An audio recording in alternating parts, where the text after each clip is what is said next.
खुद पर एतबार करो, बदल सकते हो अपनी तकदीर को, कोशिश से ही मुकाम मिलता है, कुरेदो मत अपनी हाथों की लकीरों को। Hi everyone, how are you all? I hope you are doing well.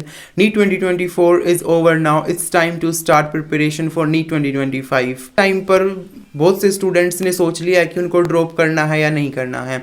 अगर उनको ड्रॉप करना है तो उनके मन में एक डाउट है कि उनको ऑफलाइन कोचिंग लेनी चाहिए या फिर ऑनलाइन कोचिंग लेनी चाहिए, क्योंकि मैंने भी अपनी नीट की जर्नी में ऑफलाइन कोचिंग ली थी और साथ ही साथ ऑनलाइन कोचिंग भी ली थी, तो मुझे उसके एडवांटेज और डिसएडवांटेज दोनों पता है। तो आपको कोई नहीं बता सकता कि आपको कोचिंग ऑफलाइन लेनी चाहिए या फिर ऑनलाइन, क्योंकि हर स्टूडेंट्स का एक स्पेशल बॉडी है, स्पेशल उसका माइंड है और हर स्टूडेंट्स अपने आप में स्पेशल है। तो आपको खुद से डिसाइड करना होगा कि आपको ऑफलाइन कोचिंग लेनी है या फिर ऑनलाइन कोचिंग लेनी है। इस वीडियो में मैं आपको कुछ ऐसे पॉइंट्स बताऊंगा ऑफलाइन कोचिंग के भी और ऑनलाइन कोचिंग के भी, जिसको एनालिसिस करके आपको हेल्प मिलेगी कि आपको ऑनलाइन कोचिंग लेनी चाहिए या फिर आपको ऑफलाइन कोचिंग लेनी चाहिए।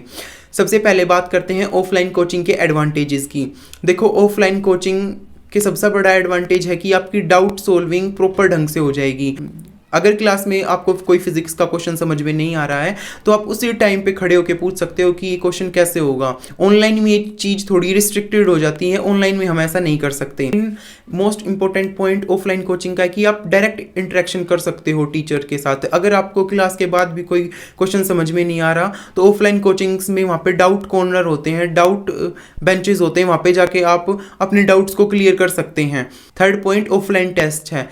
ऑफलाइन कोचिंग में आपके रेगुलर बेसिस पे टेस्ट होते रहते हैं और जिसको आपको एनालिसिस करके आपकी प्रिपरेशन का पता चलेगा कि आप कहाँ पे स्टैंड कर रहे हो। अगर हम दूसरी साइड देखें तो ऑफलाइन कोचिंग के बहुत सारे डिसएडवांटेजेस भी हैं साथ के साथ। सबसे जो बड़ा डिसएडवांटेज है ऑफलाइन कोचिंग का वो है वेरी हाई फीस।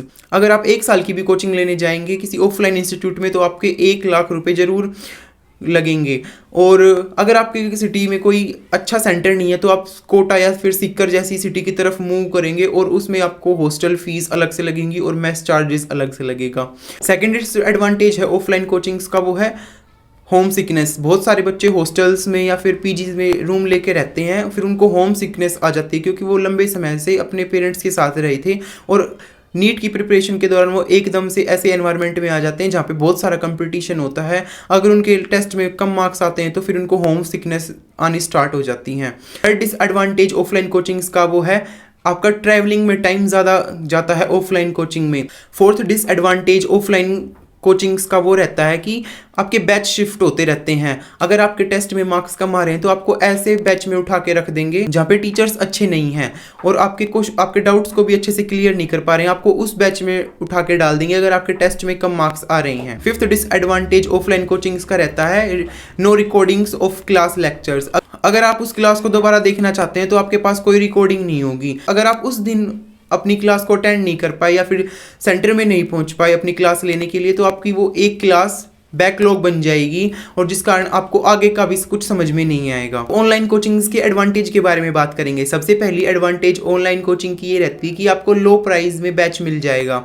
आपको 4 से 5 हज़ार रुपये में एक क्वालिटी वाला बैच मिल जाएगा जिससे आप सिलेक्शन सिक्योर कर सकते हैं। सेकंड जो मेन इंपॉर्टेंट एडवांटेज रहती है ऑनलाइन की वो रहती है कि आपको रिकॉर्डेड लेक्चर्स मिलते हैं। अगर किसी कारण से आप बीमार हो गए हों या फिर उस दिन की क्लास को अटेंड नहीं कर पाए हों, आप शाम को या फिर उससे अगले दिन अपनी क्लास को देख सकते हैं। या फिर अगर आपको कोई क्लास में कोई डाउट हो उस सेक्शंस पे जाके आप अपने डाउट को सोल्व कर सकते हैं। थर्ड एडवांटेज रहता है ऑनलाइन कोचिंग्स का वो रहता है कि जो बच्चे हैं वो अपने पेरेंट्स के साथ रह के प्रिपरेशन करते हैं। उनको अगर कोई प्रेशर आता है तो वो अपने पेरेंट्स से भी बात कर पाते हैं और उनको होम सिकनेस भी नहीं होती। जो फोर्थ एडवांटेज रहता है ऑनलाइन कोचिंग्स का वो आपका टाइम सेविंग का होता है। जितना टाइम आप ट्रैवलिंग में लगाएंगे अपनी कोचिंग सेंटर पहुंचने में, अगर उतना टाइम आप अपने क्वेश्चंस को या फिर अपनी रिविजन्स को दें तो आपके लिए बेनिफिशियल रहता है। वो जो डिसएडवांटेज रहते हैं ऑनलाइन कोचिंग्स के वो रहते हैं कि टीचर्स टू स्टूडेंट इंटरेक्शन नहीं हो पाता। अगर आपको कोई क्लास में डाउट है तो आप उसी टाइम पे अपने डाउट को सोल्व नहीं कर सकते रेदर देन जैसा ऑफलाइन कोचिंग्स में होता है। डिसएडवांटेज रहता है ऑनलाइन कोचिंग्स का वो है टेस्ट्स का। आपको ऑनलाइन टेस्ट ही देने पड़ते हैं। अगर आप उन टेस्ट को ऑफलाइन मोड में दोगे तो आपके लिए ज़्यादा बेनिफिशियल रहेगा क्योंकि नीट का पेपर आपका ऑफलाइन मोड में होता है। तो these are the advantages and disadvantages of offline as well as online coachings. आपको इन पॉइंट्स को एनालिसिस करके अपने ऊपर देखना है कि आपको ऑनलाइन कोचिंग लेनी चाहिए या फिर आपको ऑफलाइन कोचिंग लेनी चाहिए। हर स्टूडेंट, मैं अब भी ये बोल रहा हूँ, हर स्टूडेंट अपने आप में इंडिविजुअल है। कि सकता है किसी को फाइनेंशियल दिक्कत हो तो वो ऑनलाइन की तरफ जा सकता है। सिलेक्शन ये मत सोचना कि सिलेक्शन ऑफलाइन बैच से होता है या फिर ऑनलाइन बैच से होता है। सिलेक्शन दोनों बैचेस से होता है। सिलेक्शन ऑफलाइन बैच से भी होता है और सिलेक्शन ऑनलाइन बैच से भी होता है। क्लैरिटी मेंटेन करनी होती है बच्चे को, कोचिंग चाहे ऑफलाइन हो या फिर ऑनलाइन हो, क्लैरिटी ही आपका सिलेक्शन कराती है। आई होप आपको समझ में आ गया होगा आपको ऑफलाइन कोचिंग लेनी चाहिए या फिर ऑनलाइन कोचिंग लेनी चाहिए। If you like this video, channel को सब्सक्राइब करना ना भूले। Thanks for watching and stay tuned for next video.